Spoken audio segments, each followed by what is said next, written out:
Good afternoon. Welcome to another episode of Spilling Tea. I'm your host, Tiffany Daniels.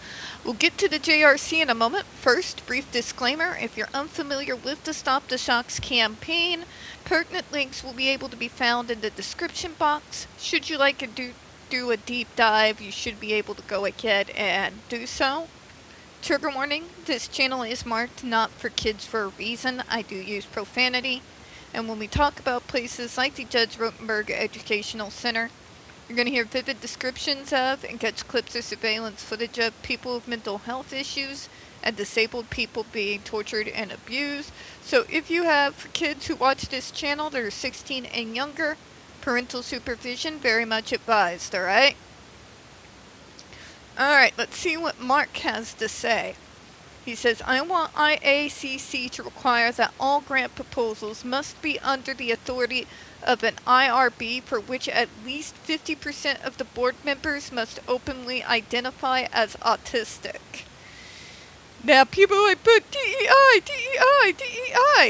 The reason why we do this is because for years and years, we've had no voice within the medical model whatsoever in regards to our own treatment programs at all. At all. Okay? Think about that for a minute. So the reason why we want people like myself on grant boards, I learned to grant write, as well as being on a few of those boards, like the Southwest PAC, for example, is because we want people a part of these committees that are people who actually have the diagnosis, so we could actually voice what we would like to see in our overall treatment programs on where research funding in regards to our own diagnosis goes. We want to have a say, because it's our diagnosis, not yours. So, we have ideas on where we think there should be more improvement. In particular, we would like more research funds geared towards work program pilots, more research funds in regards to from high school to adult transition age kids.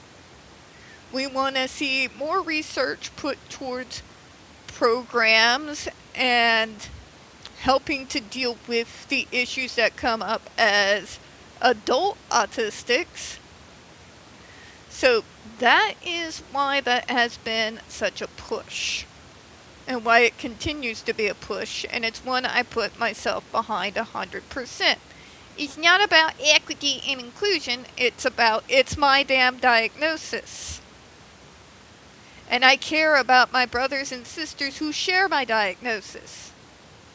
And I think when we get together and we tell you all where we would like to see some research money going into, as it is going to directly affect our future and our probably neurodivergent offspring, we want to have a say. It shouldn't be as controversial as it is, but you guys have no idea. But anyways, let me go ahead and continue on with what he was saying here. Autistic representation is essential at all stages of autism research. Hard agree. And especially crucial in ensuring proper autistic cultural competence in order to preserve our dignity, humanity, and most importantly, our legal rights. That's been a big one, because everybody and their brother's trying to take us and our parents for a ride. Especially those of us who are autistic and our parents. I mean, one of the most prevalent areas where snake oil salesmen from the past have time traveled to now is in regards to all these different supplements or patches on your feet, I shit you not, to help your autistic kid. So, yeah, our legal rights, respecting our human dignity, respecting the fact that we would like to see money in more than one area of research.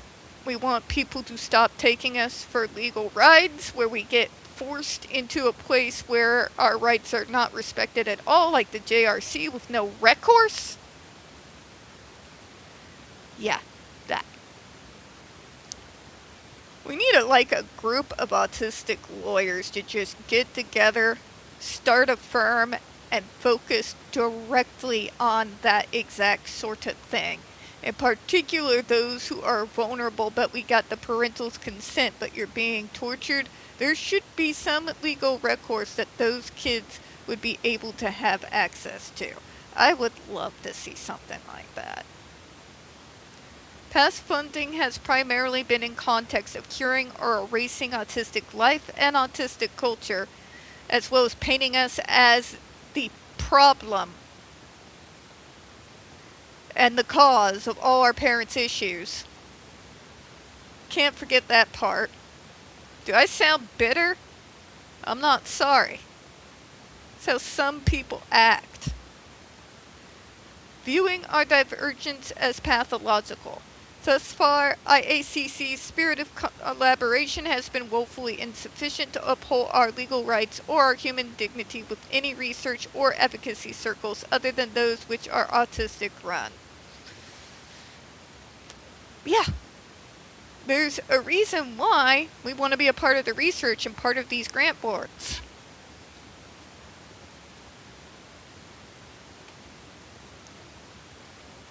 There was a reason those autism moms, and I call them my autism moms, not to be confused with the likes of Jenny McCarthy.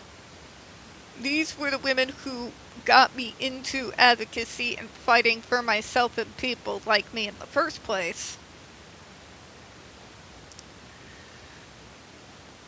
But yeah, we need more autistics in research. We need more autistics as a part of these grant committees. We need overall, I would like to see autistic psychiatrists and psychologists and neurologists that specialize specifically in this area. And I think there should be a push towards that.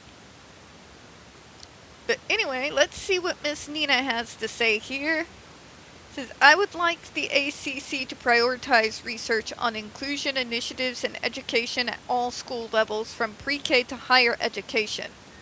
Bullying, exclusion, and marginalization are enormous issues for so many students who tend to fall through the cracks when it comes to inclusion with general education population. Okay, but let me put it this way. Forced acceptance is not true acceptance. Let me say that again. Forced acceptance is not true acceptance.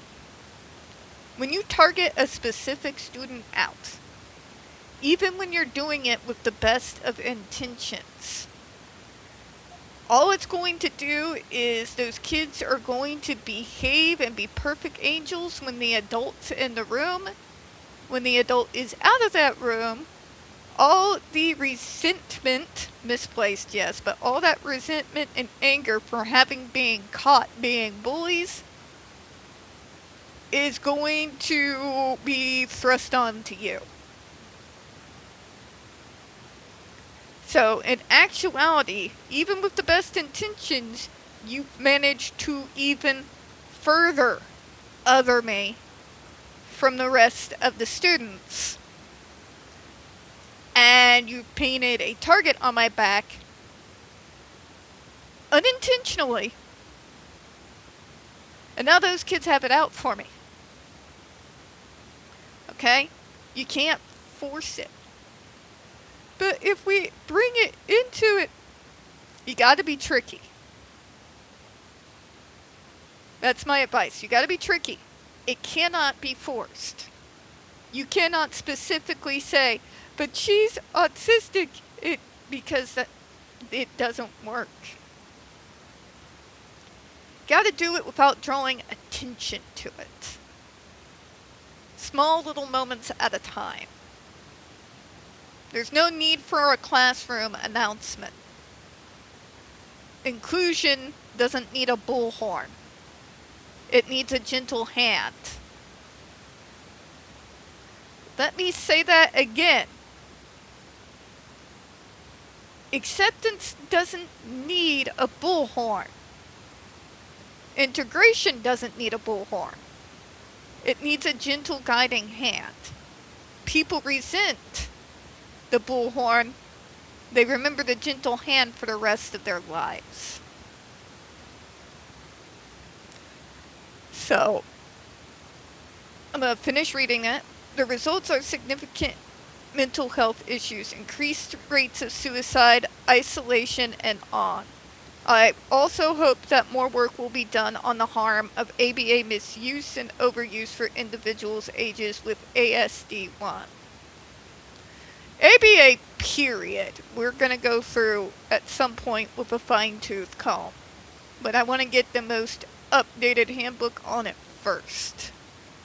Because I don't want to be spouting something and it turns out it's not true. You know? But, yeah, we're going to go ahead and close out on that, folks. We don't get very many views on this channel. The few we do tend to get removed from time to time. So, folks, if you would be so kind, please don't forget to hit the like button, hit subscribe, don't forget to hit the comments, and make sure that you are still set up to receive notifications. We don't want you missing any episodes of Down the Rabbit Hole or the Snake Oil Salesman series.